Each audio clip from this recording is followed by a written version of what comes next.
אנחנו נמצאים היום בפרויקט מקור חיים 55, פרויקט הכתר. סיימנו היום את היפיקה של הקומה האחרונה. פרויקט מיוחד, 22 דירות, פרויקט יוקרתי בירושלים, שכונת מקור חיים. זה עוד פרויקט מתוך מעל 30 הפרויקטים של חברת מידר שאנחנו בונים, מקדמים, מתכננים, גם התחדשות עירונית, גם עסקאות איזום ועסקאות קומבינציה.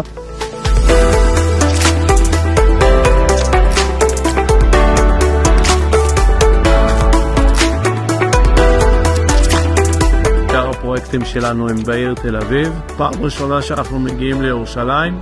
הסיפור שלנו עם מידר התחיל בפרויקט ברחובות, ומשם באה ההתעקשות של מידר להביא אותנו לפה לירושלים.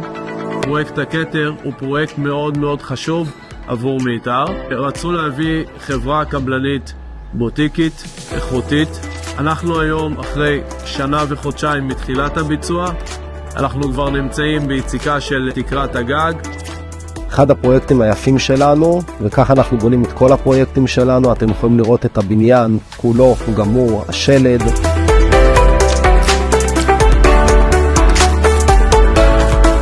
אנחנו יוצקים גג אחרון, קומה שמינית. קומה חמישית אנחנו נמצאים בעבודות חשמל ואינסטלציה מוכנות. קומה רביעית אנחנו נמצאים אחרי עבודות טיח, עבודות שפכטל. האלומיניום כבר מוזמן לפרויקט. החיפוי של האבן ירושלמי כבר בקומה ראשונה, והמרתפים כבר מוכנים. חברת מידר מקדמת מעל 30 פרויקטים, עשרות אלפי יחידות דיור, מאשדוד ועד הקריות, בכל רחבי הארץ.